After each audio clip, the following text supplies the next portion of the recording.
Hello everyone, I hope that you can hear me.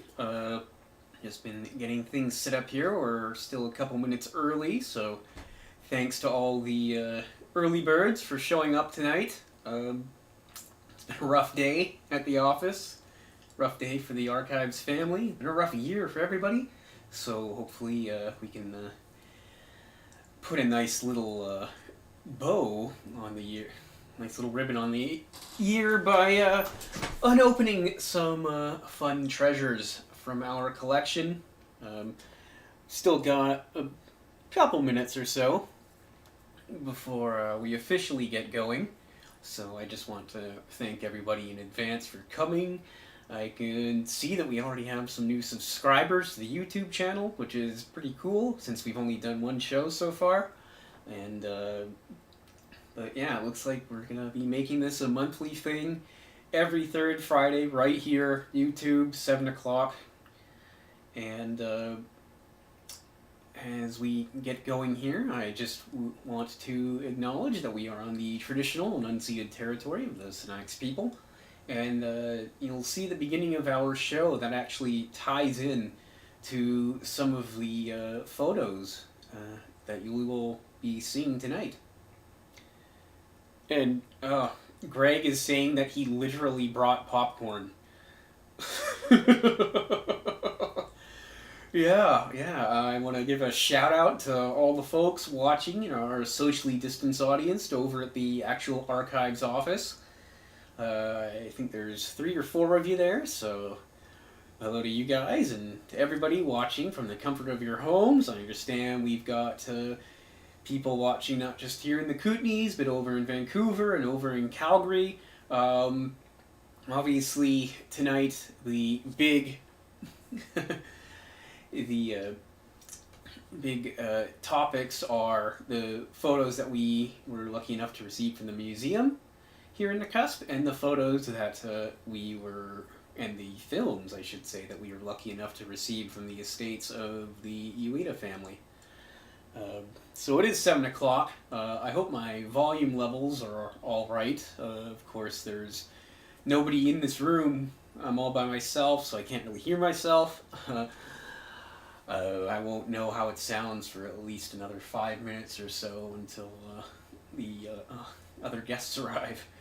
So, without further ado, tonight's show, Unboxing Day. This is something that I've been looking forward to for a couple months, ever since Melissa Koftanoff at the Nakusp District Museum came upstairs from the museum in August with 2 giant tubs of photos and documents, some of which belong to the Historical Society and had been down there for the past few years, and some of which were collected by the Museum Society. And she brought them up to us, and I've been processing them for the past couple of months, and I finally gotten through all of the photographs, and there are some absolute gems in this. A couple of you watching out there did a test stream with me back in October where you got a sneak peek of a handful of them, but that's it. You're the only ones that have seen these photos, at least in some years, if not ever. And something that nobody's ever seen, which we'll get to at the end of the show, would be the still shots from the Uyeda family home movies. And we'll get to the story of the Uyeda family later in the show. But for now, let's kick it off with some gifts from the Mccask Museum.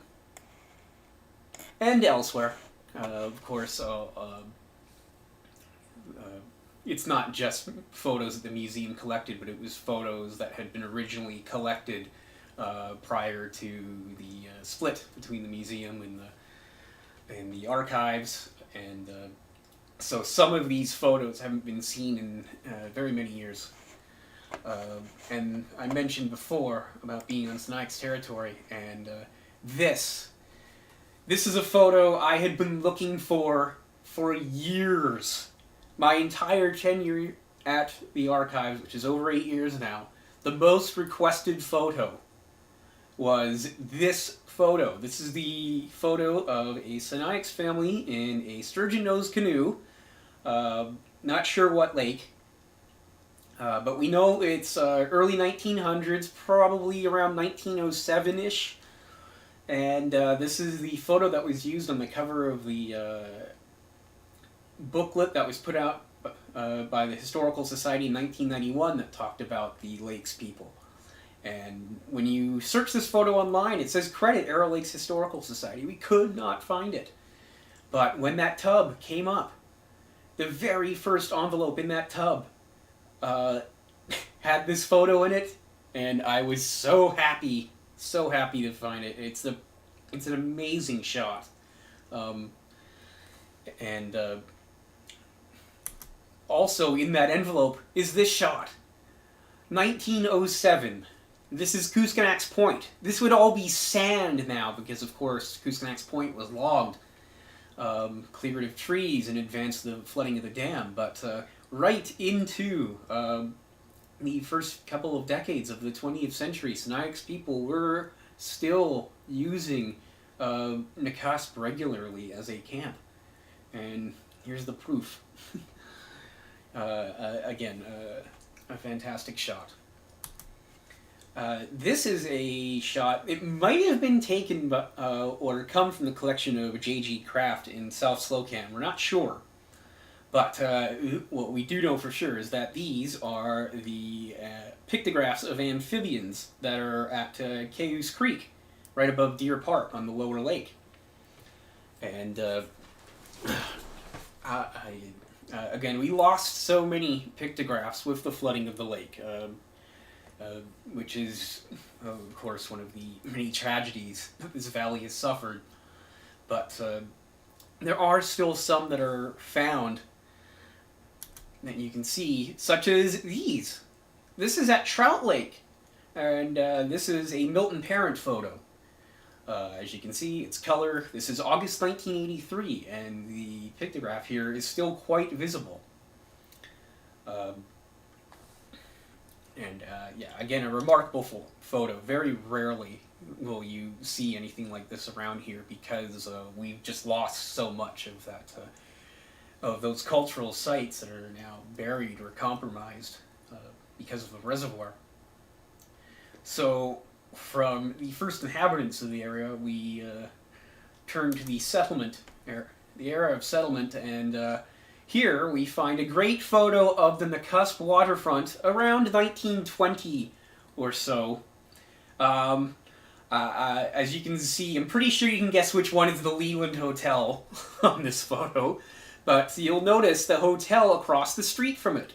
And that's the Grand Hotel, which is the hotel that burned down in 1925, and has been a vacant lot ever since, but now there is a plan for development on that lot for the first time in 95 years, and be interesting to see what goes on with that lot.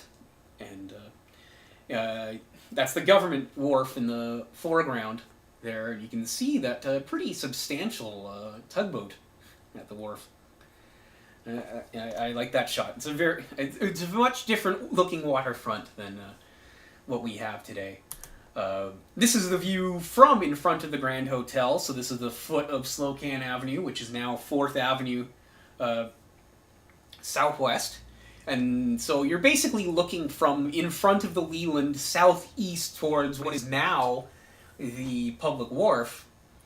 But your view of what would now be the public wharf is in fact blocked by the giant CPR workshop, which is, as I've said in other slideshows before, it was the last building on the waterfront when they cleared the dam, when they cleared the shore in advance of the dam, I should say, and that was moved up to become the Nakusp Mobile Mechanic Shop on the north end of Mccask. And there you can see next to it, in the shipyard, the SS Minto sitting up for repairs. And the spoke in the background, that is the Quonsen Carlson mill, that basically sits right on top of where the modern day public wharf is. Brand new to Nakusp in 1922, and this is the building that really made downtown Nakusp. It brought all the businesses off the waterfront and forced them to move to Broadway. And that's the Masonic Building, which of course today houses the Treasure Trove Kitchen and Gift Store. But it was the third home, originally, of the Canadian Bank of Commerce, now CIBC. So it was there for 56 years and then moved across the street. And of course, next to it, you see the brand new, at that time, Cenotaph, which stood in the intersection of Broadway and what was then Slocan Avenue. You can see this is a brand new building. The piles of dirt are still in front of it. And the post office is not even moved into the side yet. And you also see that nice blank spot off on the right, because there wasn't a building next to the Masonic Building yet. Again, this is really the beginning of modern downtown Nakusp, moving from the waterfront up to the top of the hill. This next shot is 3 years later, and you now see Ed Picard's shoe store in the middle of the block. That would be roughly the edge of where right in the middle of the block where Selkirk College and Touch of Fashion are today. That would be Mary Carruthers and George Horsley greeting this young parade goer on July 1st. Not exactly the paved streets of today. This was an awesome shot, brand new. This had just been sitting in an envelope for the past 6 years and never looked at. And now we can finally see that, and we actually, and I not only received the photos, but also the letter that came with it. And this fellow named Walter Royal said this photo was taken by my father, William Royal, probably sometime in the 30s. It's actually more likely to be the 20s because we see the Bonington in the background. And it's just a crystal clear shot of the Bonington and the Nakusp train station on the right-hand side. The train station is right below where I'm doing this stream from tonight, so it would be directly south of Save On Foods. And I love that shot of the wagon in the background at back center, and then you can see an automobile beside it, so two eras colliding. Marching up from the government wharf, the Revelstoke Legion Band. And they are marching because this is opening day of what was then called the Great War Veterans Association Hall, now the Cusp Royal Canadian Legion Hall, branch number 20. So the Revelstoke Legion Band arrived on the ship. They got out their instruments and played all the way from the government wharf up Slocan Avenue to the brand new hall, which looks like this. And this is one of many Hughes studio postcards taken from around the Arrow Lakes at this time. So the 28 on the bottom of the postcard, that's not the year of the postcard, that's the number in the series, because the Legion Hall opened in 1932. This is a fantastic shot. This is in here because we're looking at buildings of Nakusp, and this shot, believe it or not, would be taken basically right on top of where the lodge at Arrow Lakes, CMH, is right now. That's where the Hakeman family was. That's where their house was for about 40 years or so. And right up until the Dumont Hotel was built in 1961-62. And yes, the Hakemans had a pet deer in the yard. A very cute photo. Here, this is the first photo in our archives of the building that I am doing this show from with you tonight. This is where I'm streaming from. Right above what is now the waterfront walkway at the foot of I guess you would call it the foot of 6th Avenue. It's sort of in between 5th and 6th Avenue on the alleyway. But yeah, I'm actually in that window on the left. This is a shot from the early 1950s or thereabout. And the building was built by Harold Clark, who was the owner of the Bow Vista Motel, which was about a block and a half east of here. And that was the motel that was towed up to Broadway Street and became the townhouse apartments after the flood. This is a negative, and I love negatives because they give you the best resolution. You can scan them down to... You can scan something half the size of a postage stamp and blow it up to something the size of your house. It's amazing. I love it. And this is an especially great photo because you can see so much of what Nakusp looked like in the 1940s. And if you zoomed in, you could really pick out the details. The big building right at center is the Legion Hall. It would be about a decade old in this photo. You'll notice next to it there is no Arrow Lakes Theater yet. That didn't come until 1955. You really get a sense of why Broadway is called Broadway. Look how much wider it is than all the other streets in town. And of course, way over on the left, you have the Government Wharf, the Canadian Pacific Railway Wharf with the sternwheelers docked, and you can see Bay Street and the Canadian Pacific Railway. And of course, the Big Ben Mill and the Carney Pole Yard up on top. Another great shot. This is the Imperial Service Garage. I mentioned the Hakemans before. James Hakeman ran the SO station here for many decades. And of course we know this as Hoss and Jill's Bistro today. You'll notice off on the right side is where they added on a little bus depot for the Greyhounds that actually used to come here. Remember Greyhound? Remember when that was a thing? Yeah, can you believe it's already been 2 years since Greyhound disappeared completely from Western Canada. But just a great shot of those wonderful false-fronted garage buildings. Next door to it, the Cusp Meat Market. And this is where the Columbia Basin Trust office is nowadays. This shot would be from about 1949 or maybe the early 1950s, and we know that because way out on the right side of the photo, we can see fresh or frozen wholesale lockers. Yes, the Cusp General Store was once used to store frozen meat. For most of the 50s, it was Joy's Red and White store, and then it became an IGA later in the 60s. You'll actually see when you go into the general store, and there's that section on the right-hand side of the building where all the clothes are. That's actually where the lockers were.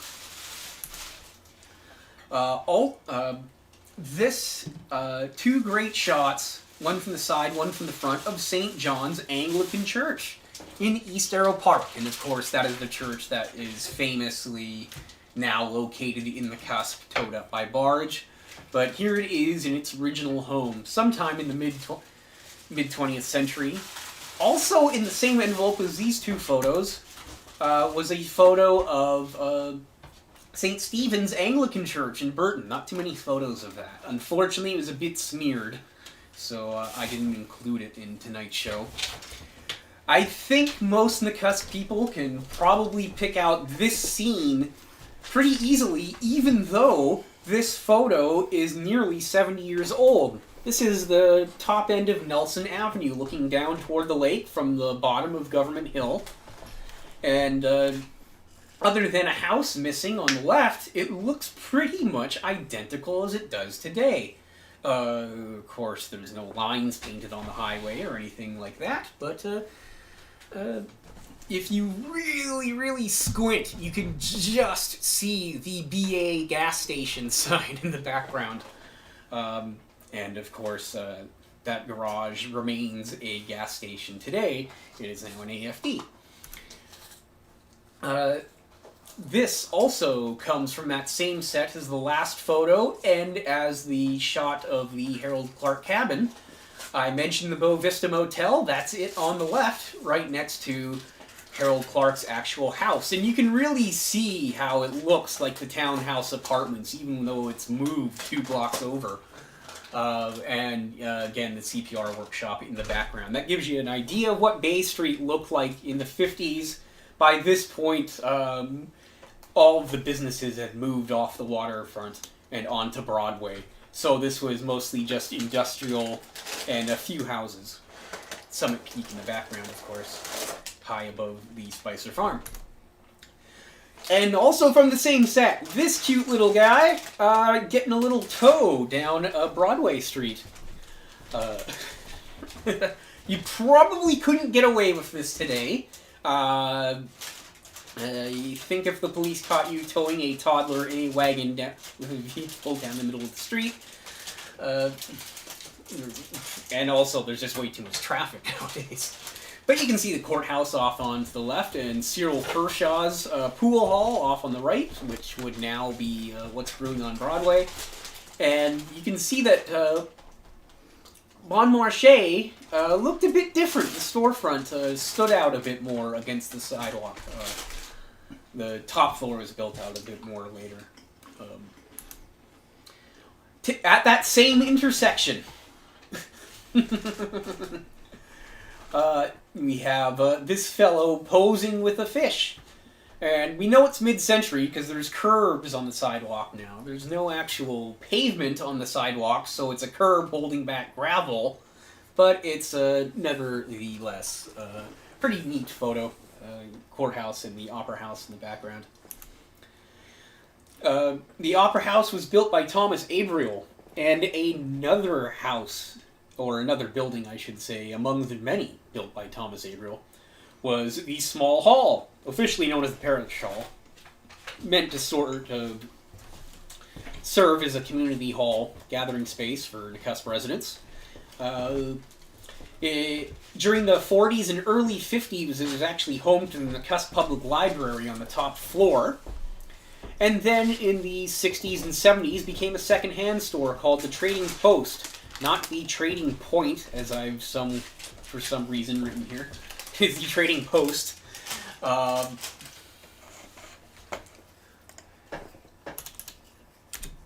we go. The magic of technology. Trading Post. This is at its end stage. This is what it looked like right before it was torn down in 1977 to make room for the modern-day BC liquor store. And this is how they did it. First, they demolished the outside, and now that you've taken off the top floor and removed most of the walls, you can see the top of the Legion Hall. Pointing up the top.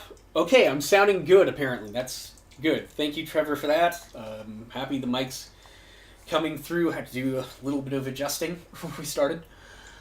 So, that's how they got rid of most of the external stuff. But to get rid of the rest of it, they literally just burned it.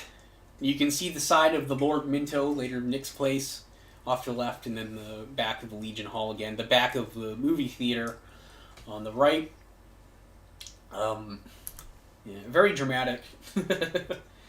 You don't see too much demolition by fire unless it's practice for the fire department.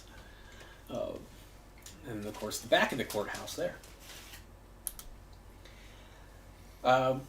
This wasn't from the museum, but it came around the same time as the tubs. And I want to thank Jay Del Ma for bringing in the actual disc from us. This is a photo by Tyler Hutzkel taken last year, right around this time, just before this time.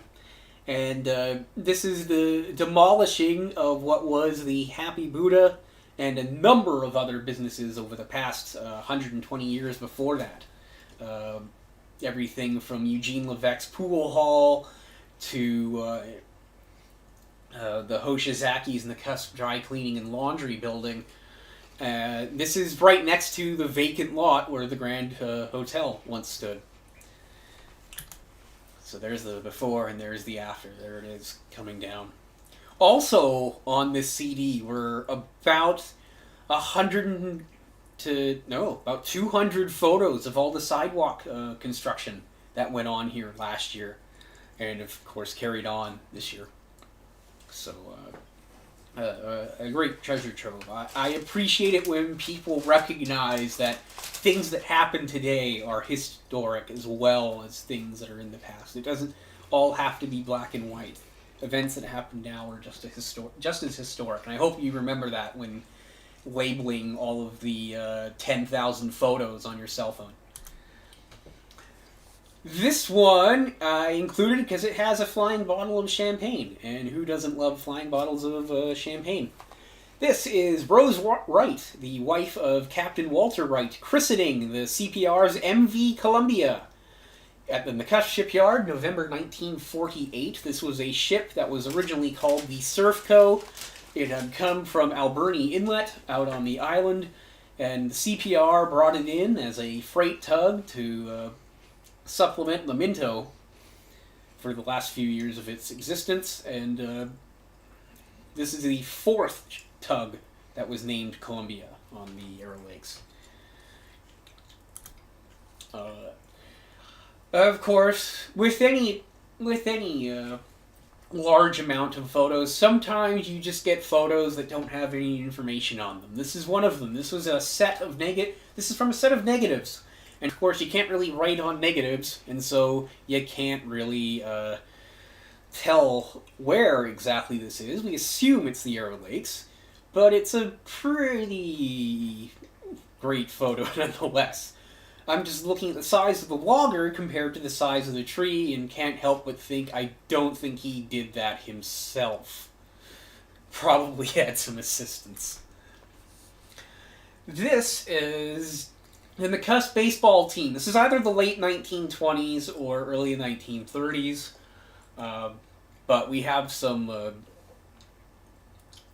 pretty important surnames in the Cusp involved with this photo. First of all, the original donor, Alf Dunn, whose family has been here for so many decades, but the Jordans and the Levesques and the Parents and the Picards, the Altons and the Jessleys, all these names that, so influential in the early days of the village, and in many cases still are today. This is an aerial view of the Selgar Yard at Rothwell Point. This is sometime in the 60s. We don't know exactly when, but it's got to be before 67 because they have not started clearing the new highway yet. And so we can tell that it must be before 1967. But they actually, and of course that office building, they moved. They had to get it up to that next ledge. They had to go a fairly roundabout way, switchback it quite a bit. Probably 2 kilometers of moving the building to move it about 300 meters up the hill.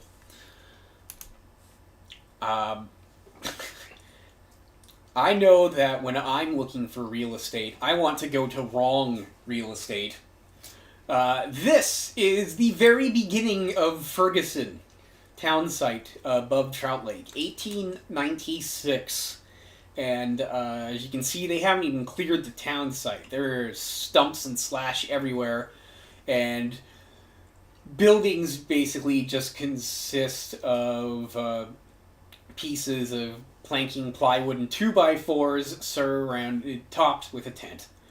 And the fact that the agent's name is wrong makes me wonder how successful he was.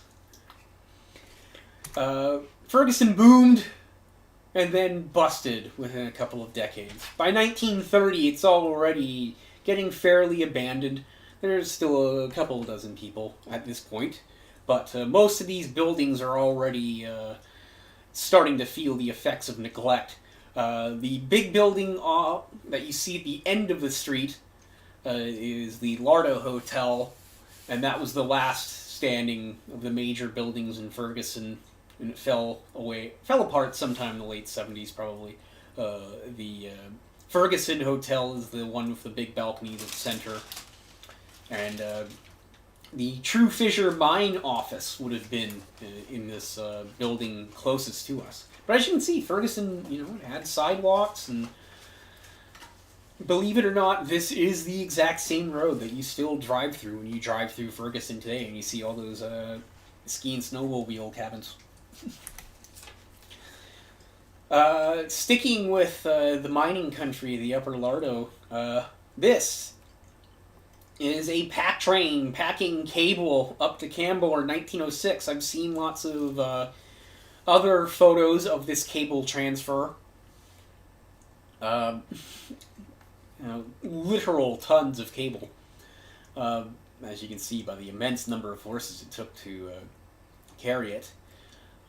But this is the first time I've seen this specific photo other than that BC Archives. This is the first time I've actually held a copy in my hand. Not quite as imposing as a team of parading horses. This would be the Nakusp Grenadiers Precision Marching Band, probably about 91 or 92. As you can see, my predecessor, Milton Parent, off in the bottom right. I can recognize a couple of people in this photo. I'm sure you can as well. I actually went to... some of the kids in this photo actually would have went to school with, to give away my age. But it's a pretty wacky shot, and I appreciate that it exists. We received in this collection a lot of photos that had been colored in the mid-20th century by Mildred Oxenham and Miss Avelina Allen. Both of them would take old photographs or take their own photographs and hand tint them and hand color them. And it produces some pretty neat results, such as this photograph of the original Canyon Bridge. This is the one that was replaced in 1940. So this would be from the 20s or 30s, this photo. And the time it must have taken to hand color that and get it looking this good and this precise, pretty amazing. And that shows you what it looks like. When people talk about Canyon Road, Canyon Court Motel, that's the canyon they're talking about. Here's one that Miss Allen did, and this is Box Lake before the highway was paved.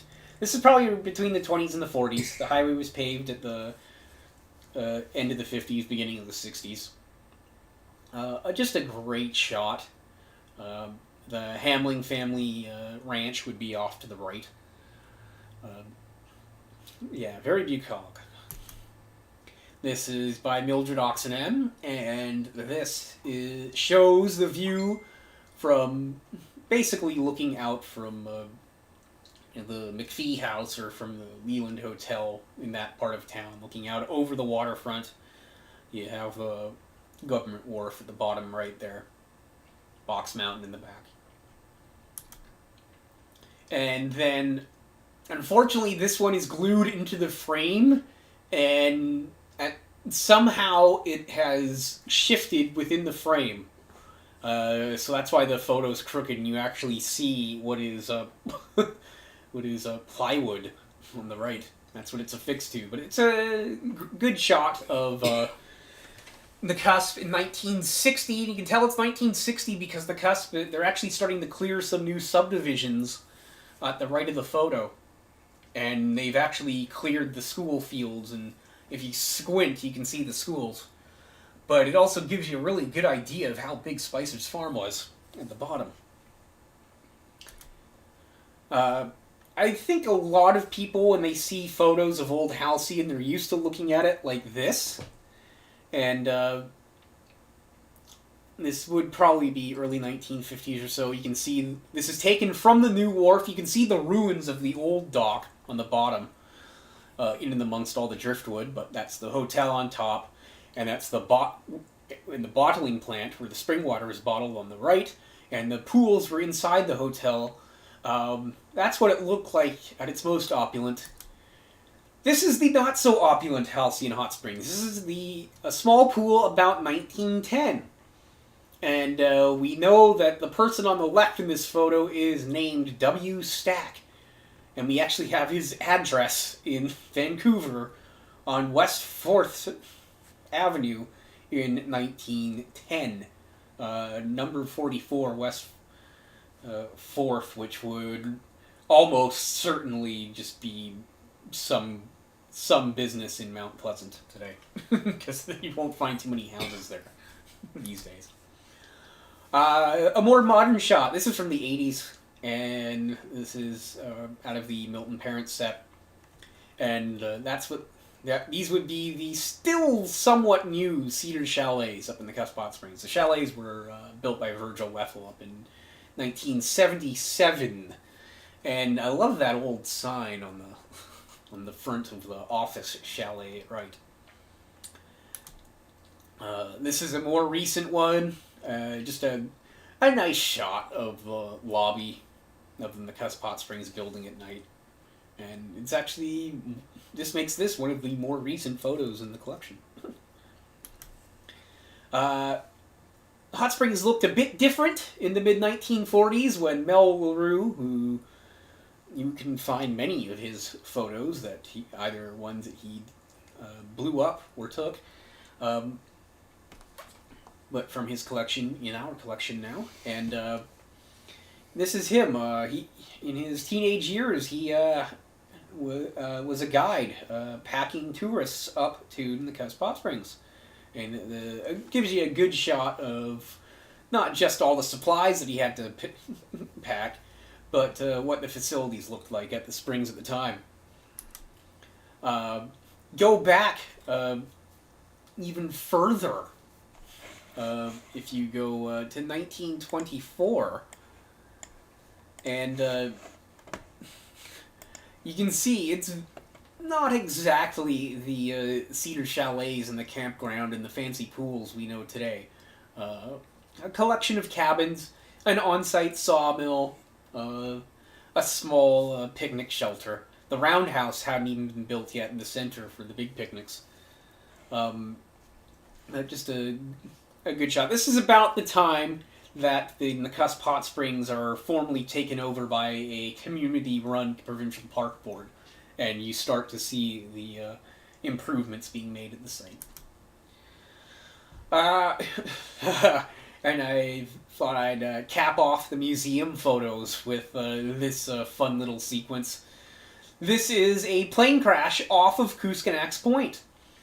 So, no one was hurt. Just more embarrassment than anything, maybe.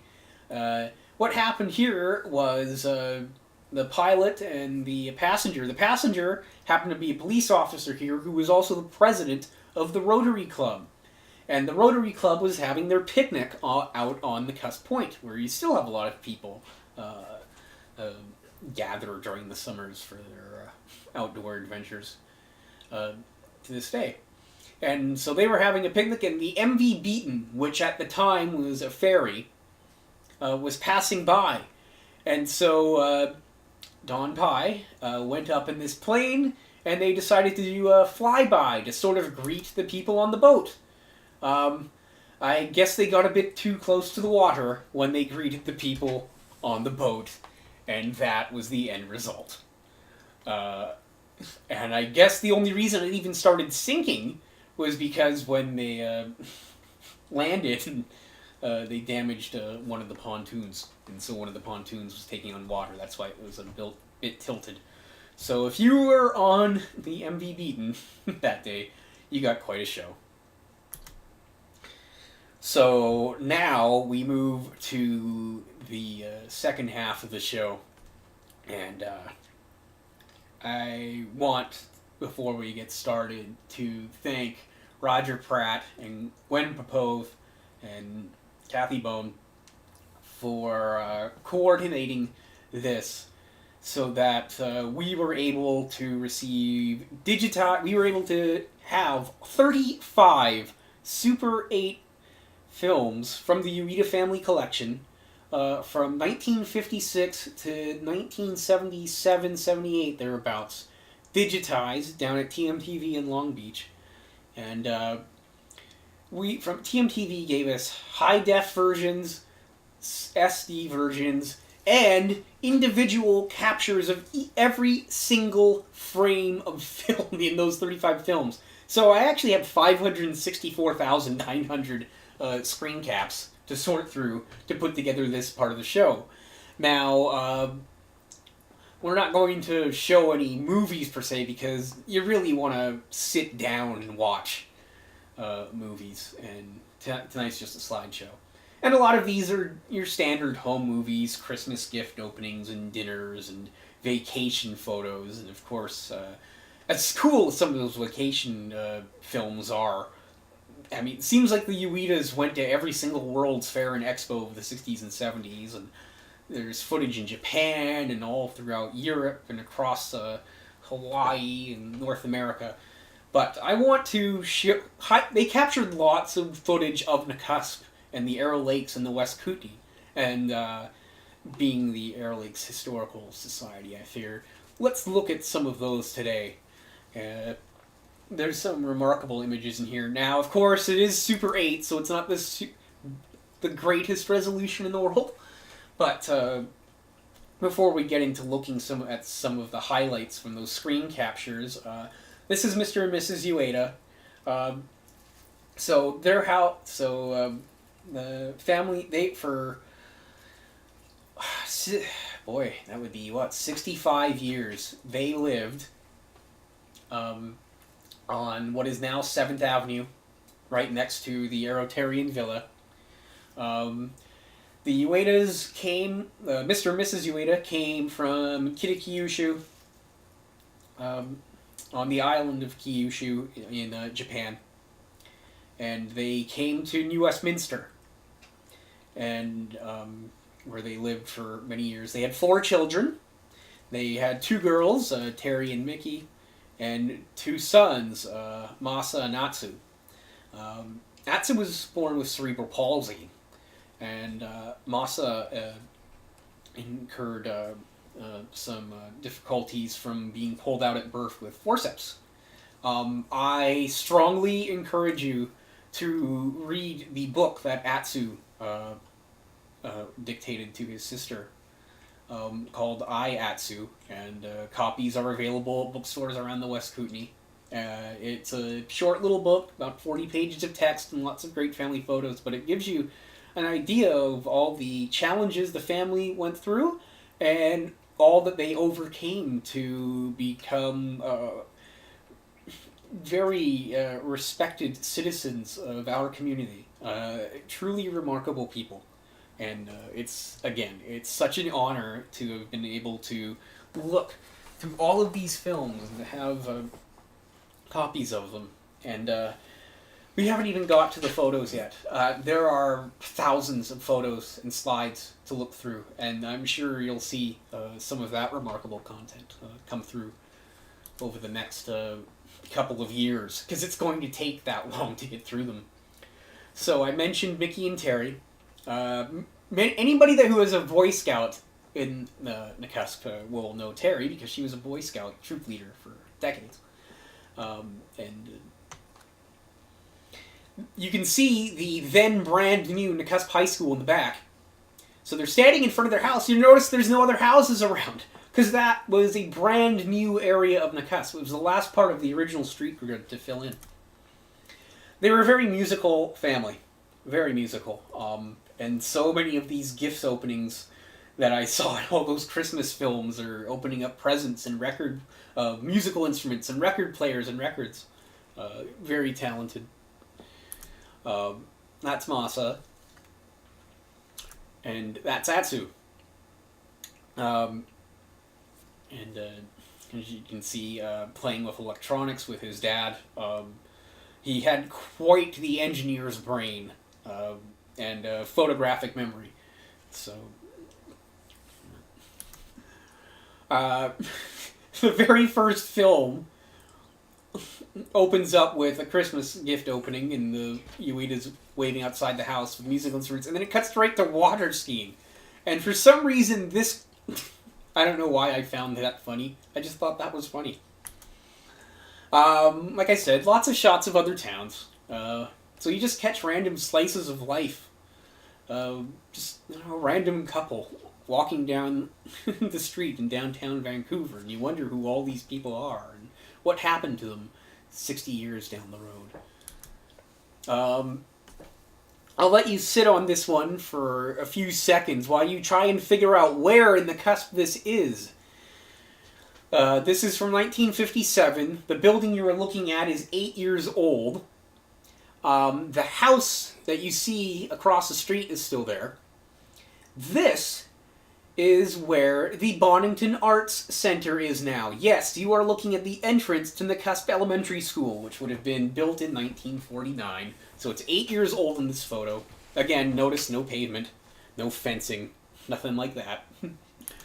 There's a pan out. That gives you an idea of what Nakusp NES looked like in 1957. The field in the background. This is taken from in front of the brand new Nakusp Secondary School. As you can see, they haven't even finished landscaping the front. There's still a construction barrier out in the front. But yes, that's what the front of the brand new high school looked like the year it opened, 1957. And of course, if we were watching a movie, you would see the whole pan shot of the high school. I mentioned that the Uyedas lived in a newly developing part of town. Those 2 blocks off in the corner of town, for some reason, never filled in until the 50s, even though they were laid out in the 1890s. And so all the houses in that part of town are all around the same age, and here are some of them being built. And of course you can see the slow down for school sign at right, 15 miles per hour.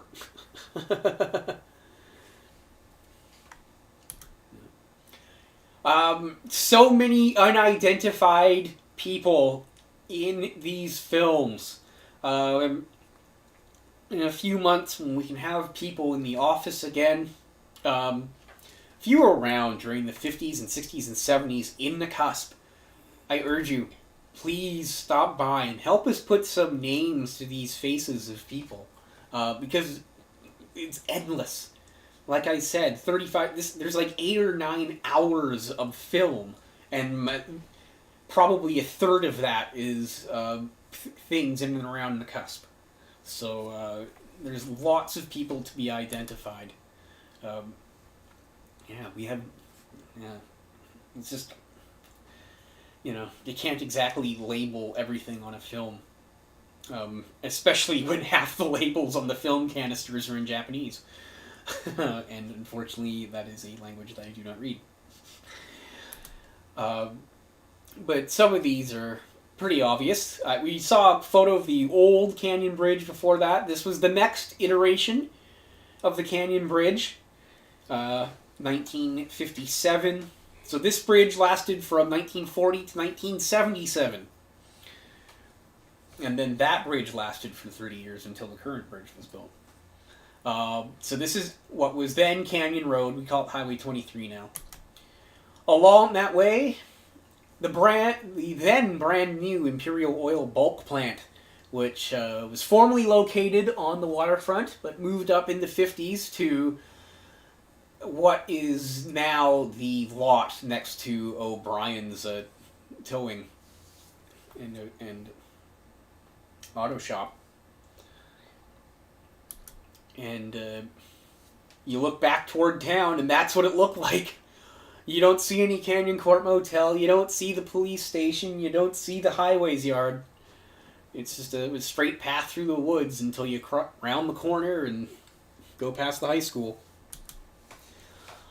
I thought this shot was remarkable because people don't think to take photos of signs, but this is what greeted people at the entrance to town. This probably would have been located at the top of Government Hill Road, or thereabout. So as you can see, it's 1/2 mile to the Cusp and 16 miles to the Arrow Park Ferry. For a youngin' like me, not seeing kilometers on a sign is kind of, ooh. So you have to do that mental arithmetic in your head. But you'll notice there's actually directions toward the hot springs. Which is hilarious because from the same film you see Nakusp Hot Springs 9 miles, but then in the small print below it, 4 miles by car, remainder by trail. And that is not pointing, by the way, toward the road to Revelstoke, because there was no highway between that going around to Revelstoke, or that direction yet.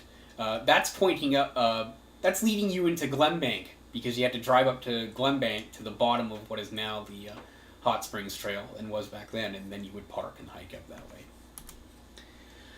We make our way down Broadway, and right at the east end of Broadway, Mosley's Greenhouses. The Mosley house is still there. It's the big house with the big maples in front of it, in front of the Hut, across from the Hut Drive-In, and it is on Canada's National Historic Register.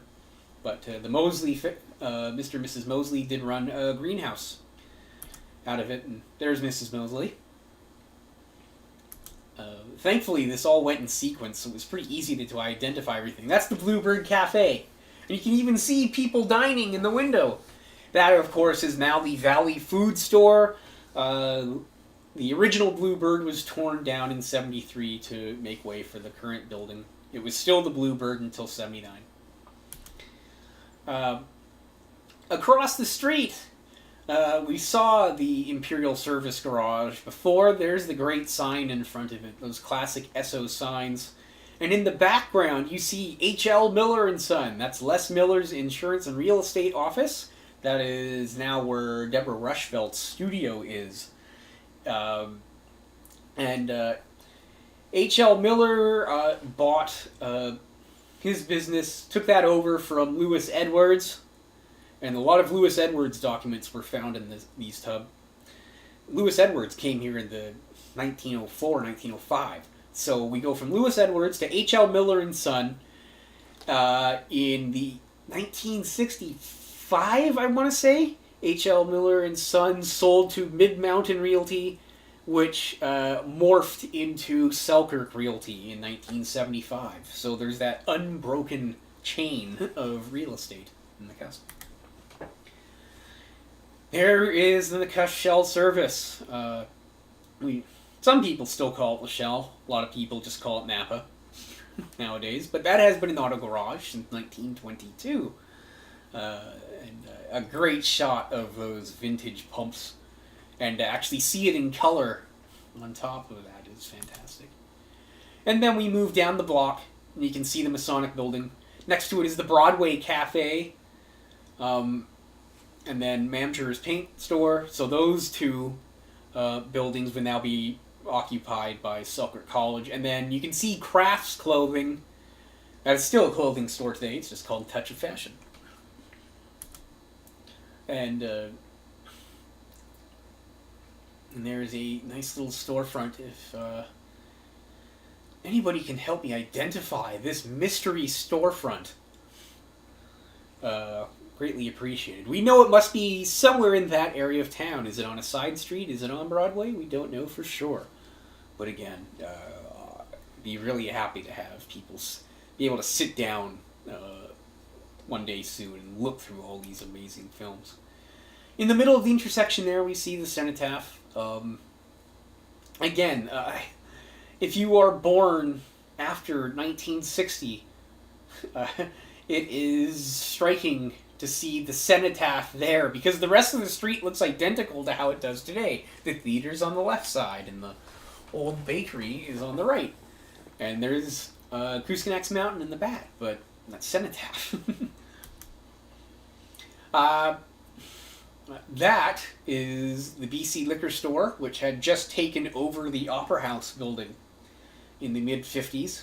And next to it, Al's Billiards, which is in Thomas Abriel's old Woodsman's Hall. Yes, another hall built by Thomas Abriel. Both these buildings built by Thomas Abriel.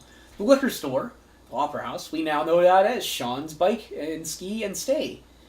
The Woodsman's Hall, where Al's Billiards was, that's torn down about a decade or so after this, and Brownie's chicken would move in there. And of course, that would later become Picardo's restaurant, which is now Chumley's, and the Three Lions pub. That's where that building sits. We moved down the street, and again, a remarkable shot. Cedra is her guess that might be Merit Cell Books or what is now Mount Odin Cannabis. It's hard, yeah. That would be, one of those two is probably my guess. We've got clothes there, so I'm wondering if this could be what was Jup's menswear and then transitioning to high-style menswear, Obi's menswear.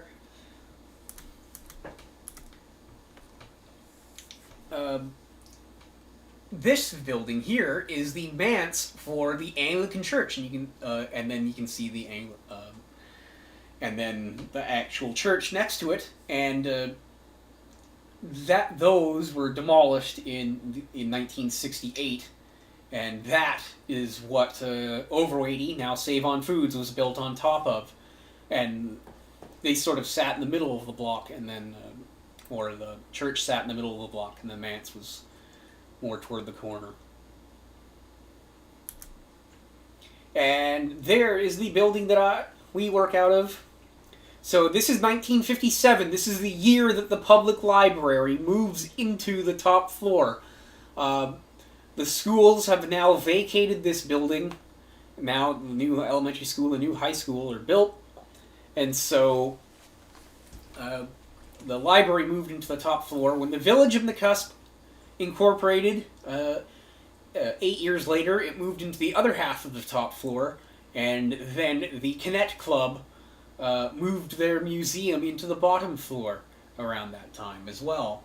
Of course, the museum remains there to this day. The library has since taken over the former village office space, and we built an addition to house the archives. So my office, I would be floating in the air somewhere on the left of that photo. A great shot. Again, Al's Billiards in the background. This is a Remembrance Day Ceremony at the Cenotaph. And so they actually had to gather in the middle of Broadway for the Remembrance Day ceremony. We have always been looking for footage of the Old West bank robbery. We know it was this was a reenactment done by the people in the Cusp in April 1958 to commemorate the 100th birthday of British Columbia as a colony. We know that the CBC filmed it, but we have never been able to find it in the CBC archives. Well, now we actually have footage of it, thanks to Mickey and Terry Uyeda. This is in front of the Masonic building. So those people in the top hats are basically standing on the porch of what is now the stoop of what is now the treasure trove, and you can see the people of town gathered to watch the reenactors. There's the wagon heading down the street,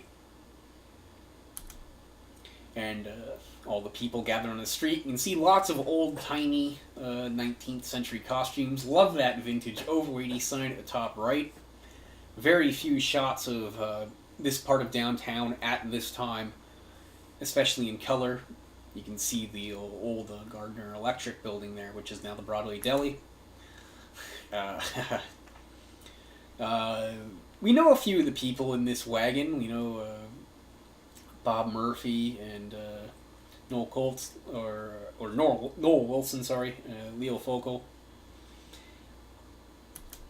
And also, as part of those celebrations, instead of the regular Queen of Nakusp, Queen of the Arrow Lakes as they called it, they did a Centennial Queen that year. So Mrs. Ryden on the left was the Queen that year, and Mrs. Jordan Williams on the right was the runner-up. And of course, this is the first color image on film that we've seen of the woman who was the first white female, non-native female settler in the Cusp. And in the center is Barb Williams, who many of you know now as Barb Abbey, and she was the incumbent queen, so she would pass the crown off to Mrs. Ryden. That's on the steps of the courthouse. And there's everybody parading down to the courthouse, and of course this is a shot of the Brownie troops and the CGIT troop girls. And you get a really great shot of the side of the Masonic building. Lots of parade footage. Of course, I gave you a lot of parade footage on last month's show. But still some... there's even more parade footage in here than Itchy took, which is amazing. Rotary used this float for many years in a row, or at least this slogan for many years in a row, and had the same Leland Hotel theme to it. But yeah, come hell or high arrow. At this point in 1960, the Valley has just heard about the plans within the past couple of months. And so, high arrow becomes a running theme on parade floats in the Cusp throughout the 60s. I just wanted to throw this shot in, because look at the sign on Gardner Electric. That's the only shot I've ever seen of it, with that sign on the front. And then Al's Billiards has moved across the street. This is a shot of the hotel at St. Leon Hot Springs, the gates of St. Leon. This is taken from aboard the MV Lardo, which is the ferry that replaced the Minto. You had to take a 6.5-hour ferry ride from Arrowhead via Beaton, Galena Bay, and Halcyon to get to the Cusp. Definitely not the 25-minute ferry ride we complain about nowadays. There's the brand new post office. The year was built, 1960. Moved out of the Masonic building onto a brand new location on top of what was the old school playing field. Of course, when the schools moved uptown, now they had all that space to use, so they built a new post office. And of course, the block's all filled in now.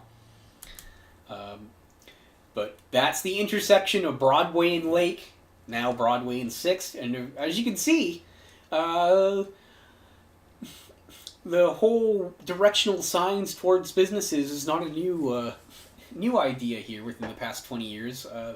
Even back then, in 1960, signs for Canyon Cabins, which is now Canyon Court Motel, Saddle Mountain Cabins, which is now Selkirk Inn. And you can see the maples are about half the size that they are now. This sequence, and we have actually about 5 minutes of hockey footage.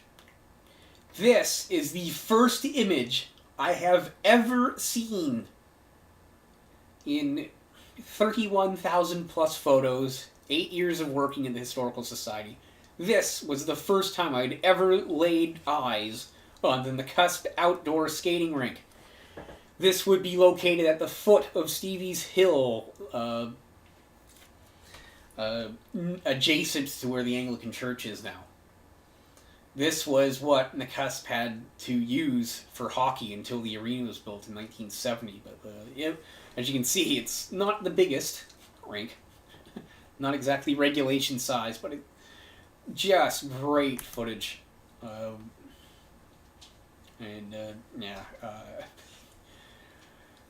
There's so many things I could have put on the show. And again, so many names that we can pause and try to recognize. But, lovely shots. And there's a view looking south down what is now 3rd Avenue. But that's sometime in 1961.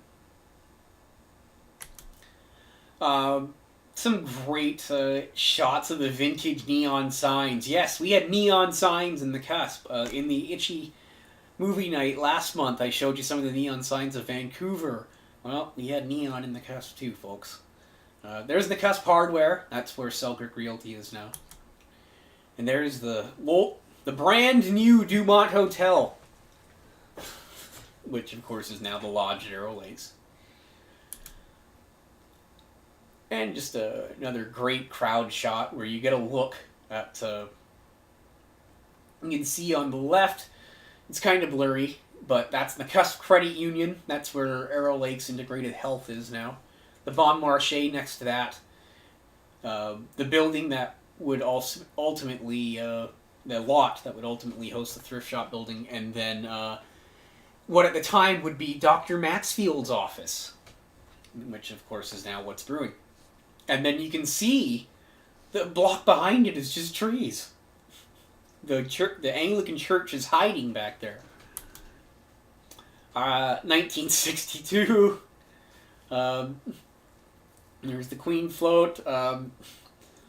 Again, this is, and of course that would be Linda Williams, who's the Queen that year, on the left. Again, just the expressions you catch on people's faces when you freeze film. We had acrobats that year, July 1st. And so there's actually a whole circus clown acrobat sequence in these films. Of course, action shots tend to be a bit blurry when you try to freeze it frame by frame. So, again, it's better served to watch the film. But I did figure I had to get at least one shot of the acrobats there. There's the next year's Queen, Amy Yanagisawa. A fun little Christmas shot. This is somebody in front. This is in front of the Davies house, in the Cusp, and again, somebody watching this knows who that boy is. 1962. So I just put that in there. That. And like I said, lots of footage of Christmas present openings and guests over for Christmas dinner. The Brotherton sisters, B. Pickard, Irene Nickel, and like I said, when you freeze film, I'm guessing the biscuit didn't go so well with that tea. This is an interesting shot. Like I said, it's not just footage from the Cusp. That makes up maybe about a quarter to a third of the films. This is all their driving tours around the West Kootenay and all their trips around North America and Europe. This is the Robson ferry landing. And everybody of a certain age, or that's not from Castlegar, is going, Robson Ferry? Yes, there was a ferry from Castlegar to Robson until they finally built the bridge there.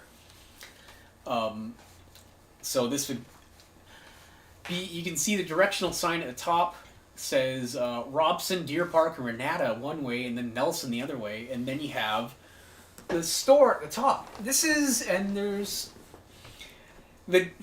Now, of course, the ferry's not there anymore, but the dock is still there, and that's what it looks like in Google Street View. You can actually go back and you can see the line where the cable was for the cable ferry, and it's still there.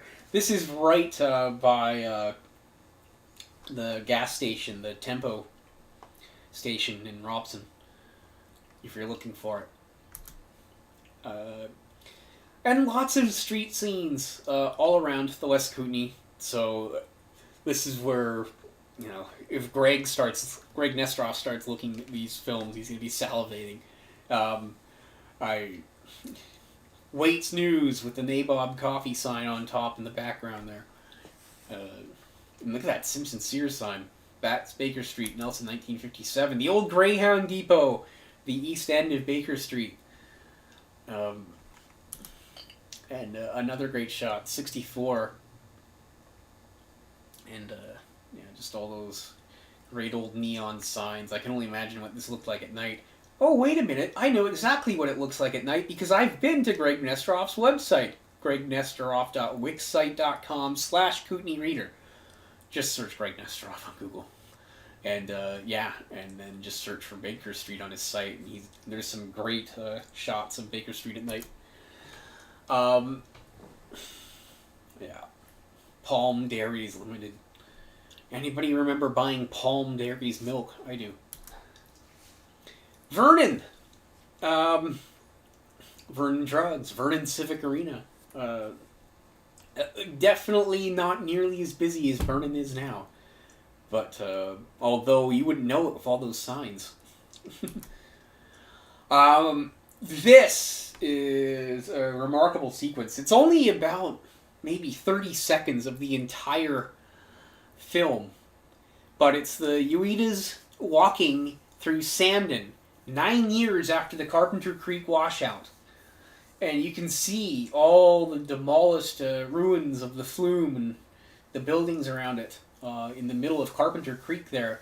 And in the background, you see the Slocan Mercantile Building, which is now the Sandon Museum, and the Virginia Building is in the middle.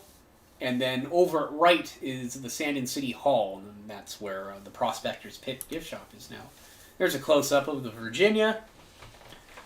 And then there's City Hall. And again, this is before Sandon's been heavily vandalized and stripped, so all the debris is still just lying there. A great shot of the Big Orange Bridge before it was orange. So it'd be the Big Silver Bridge, or Big Green Bridge, depending on the year. I guess it's silver in this one. This isn't our area or anywhere around our area, but I just thought it was so unbelievably kitschy that I had to throw it in. This is the Sleepy Teepee Motel in Crow's Nest Pass. Apparently some of those motel units are still all around Blairmore, repurposed for different buildings. Canyon Street in Creston, coming back into the Kootenays. Definitely sleepier than it is today driving through modern Creston, but a great shot. And I mentioned before, everything was high aero around here in the 60s, and that includes the High Aero Arms Motor Hotel. Today it's just the Quality Inn, or Super 8. Super 8. It's where the I think it's where the Monte Carlo grill is. But, yeah. Pretty great shot. And there's the brand new Selkirk College in Castlegar.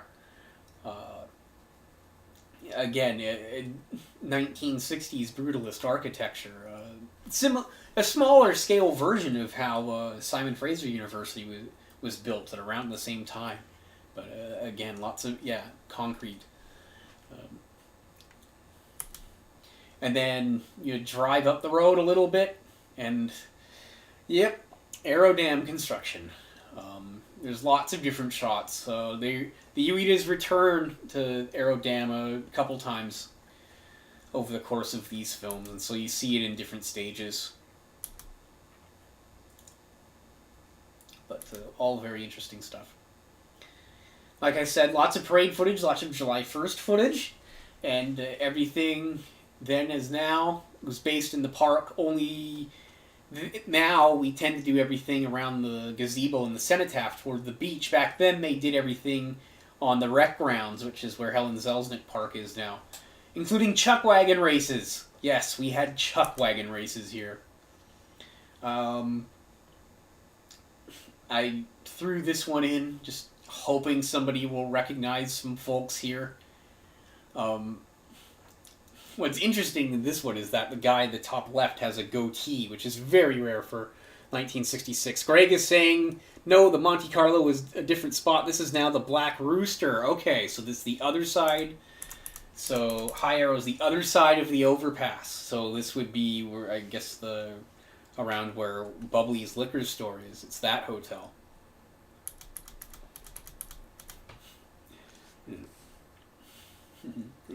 I love these casual shots. Snowmobile racing. We had chuck wagon racing. Here's snowmobile racing in the park. They built a little oval. And My dad remarked to me that one of the last years they did the snowmobile races, he won the Hard Luck Award. He was leading, going down the final stretch, landed wrong off of a jump and broke his ski on the front, and had to watch everybody that he was ahead of pass him at the finish line. And there's the eager crowd watching with bated breath. There's Elaine Nishimura, 1967 queen.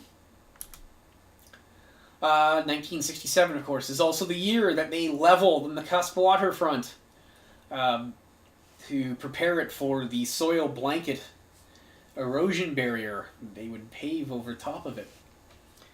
And so here, and there's Mrs. Uyeda, and you probably wouldn't know where this was until I told you it was the public beach, and she's standing basically on right before the Japanese garden, and then you can sort of picture the little semi-amphitheater setting the beach sits in, and then of course across the street those trees would be the park. Here she is looking the other way, and now you can sort of see, okay, yeah, that's where the beach is. But look what's in the middle of the photo. That's the Shell bulk plant. Yes, that's where the Shell bulk plant was until the next year when they moved it up to where it, where the remains of it are now across from the Caspesso Center. You look the other way. This is actually a panning shot. Of course, I don't have it here, but it's actually panning from the Shell bulk plant. And then you just see desert for about 3 seconds, and then it goes down here to what was left of the mill. And it just, and you can see as they're just clearing everything out. It was right around that time that they moved the Cenotaph to Nakusp Recreation Park. And so here we have a Remembrance Day Ceremony at the Cenotaph. There's not even playground in the background yet. And we can see some kids, cadets, marching. Somebody at work guessed that that might be Russell Jones at the front. July 1st wasn't the only parades we had. We also had the Arrow Lakes Winter Follies. So parade, and then everybody would watch the parade, and then there'd be different winter events, mostly taking at Summit Lake. This is the Miss Sweetheart float. And there's the Winter Follies float, which is actually just the regular Chamber of Commerce float that they would use in every parade. They just pasted over the side of it, as you can see by the different colors. Hub of the High Arrow Vacation Land. There's High Arrow again. And like I said, most of the events took place at Summit Lake, including outdoor hockey. And notice everybody has driven onto the lake to go and watch the outdoor hockey. I wonder if you could even get the ice thick enough to drive onto it nowadays. We have a mystery band, folks, playing in the recreation park on the rec grounds July 1st, 1969. So, wish there was sound. We don't have sound. But we do have a few seconds of footage of this band playing. So if anybody one day can come in and watch this film and tell me who these long-haired rapscallions are, I'd be more than happy to find out. There's the brand new Galena Bay Ferry coming into Shelter Bay. And there's the good old pancake breakfast at the fire hall. Of course, it moved about 10 years ago to the new fire hall. But that's just a fun shot of that. There's, I just like that shot of Atsu and Mr. Uyeda, and then the photo of Mrs. Uyeda, who had passed on, his mother, who had passed on, in the back. Mrs. Uyeda is still alive at this point. Right in front of their house. Well, if you want to know when the sewer finally came to the Cusp. It would be 1972, 1973. There they are digging out the brand new sewer line along 7th Avenue. And here's another Queen float shot. We know everybody on this float.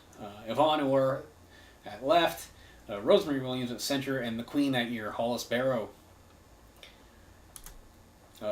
Some great logger sports action. Logger sports used to be a huge part of July 1st activities here. Of course, it's still a huge event in Kaslo and in Slocan City. I spot a future mayor in this photo. And if you can't guess who it is by the time I've finished his sentence, there's your next hint. He's the one laughing. Yes, that is Tom Zelznick, 1972. Sometime in the 70s we transitioned from chuck wagon racing to chariot racing, or harness racing as it's more properly called. Well, I guess technically it would be a chariot. Harness is more wagon style. You're sitting up a bit more. But yeah, some great action on the impromptu track on the rec grounds here. This is the Maple Leaf Band from Trail coming up to play for the folks at Arrow Lakes Hospital on July 1st. This would be the second to last year of operation for that version of the Arrow Lakes Hospital, which moved up to the current location in 1975. This location is where Halcyon House would be built in 1981. Also that same year, on the same July 1st, the bucket dump.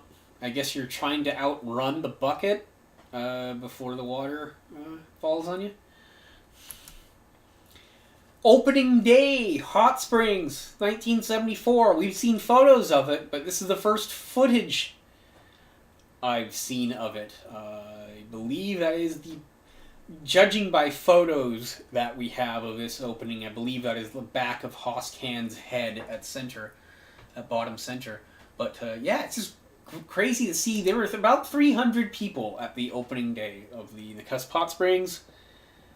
Yeah, and there is my grade 9 and 10 math teacher, Mr. Greenwall, with Kurt in the pool on opening day. That, again, I don't know who those people are, but that's just a great shot of them coming out of the side entrance of the lobby. I don't know if it's the jackets or the cowboy hat, but I just thought it was a great shot again. Another mystery photo from a parade. I have no idea, ladies and gentlemen, what a boner dam is, but apparently it has something to do with paper in the valley. A good shot, just an overview of the crowd milling about on what is now Helen Zelznick Park. It was back then the rec grounds. That building at the side was there until about 2000. And that sits about where the modern washrooms at Helen Zelznick sit. Stan Fellows, speaking at the opening of the brand new Arrow Lakes Hospital, March 1975.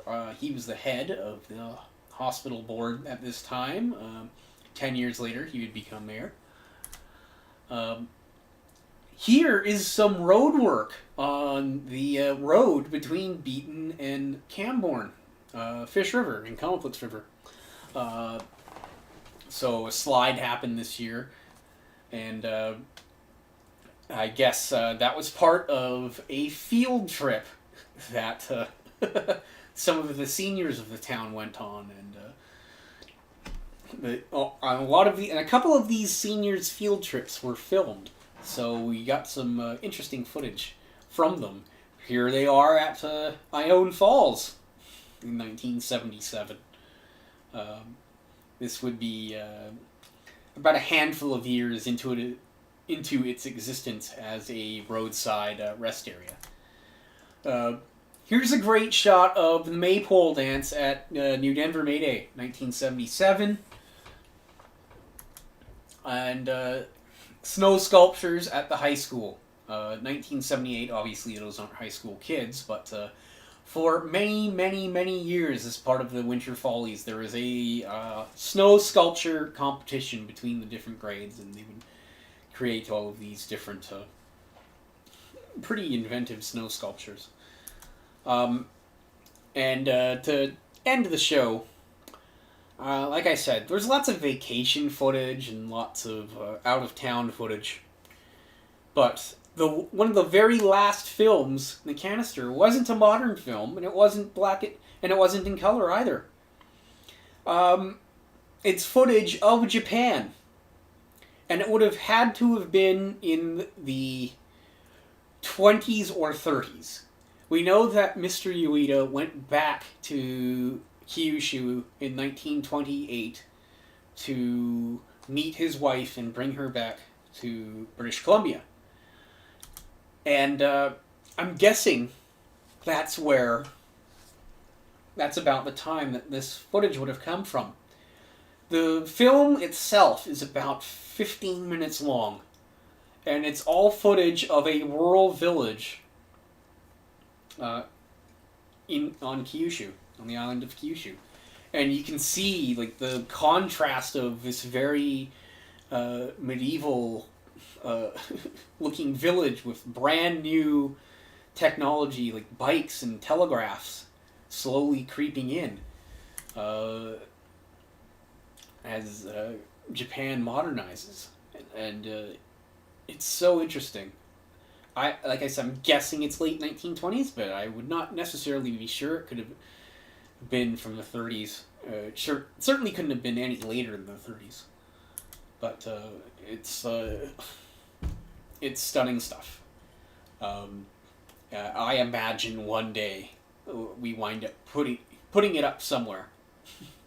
Whether it's on our YouTube channel or whether it's on the regional digitized history site. But that's my show for tonight, ladies and gentlemen. I hope you enjoyed it. Again, it's such an honor to have been able to go through all those films. And in the new year, after the Christmas break is over, and after we take care of some other projects that we have to work on at the archives, such as the new Hot Springs portable history that is coming up in the spring. There are thousands of photos to go through, and I'm so excited. So you'll probably be seeing those wind up in shows in the future. In the meantime, I've got about another year of slideshows in the bank, so there will be no shortage of fresh content for everyone. We'll see you again the third Friday in January, which is the 15th, it looks like. So Friday, January 15th, 7 o'clock. Join us right back here on our channel on YouTube, and I hope you all enjoyed it. Again, if you can help us put some names to some faces, we've got about 8 or 9 hours of film. And just before I go, I mentioned in the last film, the Itchy Movie Night, I was trying to get a name for one of what I thought was a Yano brother. Well, one of the little boy on the boat at Summit Lake. Turns out it was a Yano cousin, Jim Yamada. So thanks to Ray Yano for that tip. And thanks so much for coming out, everybody. We'll talk to you next time. Hope all is well. And aren't we glad 2020 is almost over? 2021, here we come, onward and upward. Good night, everyone.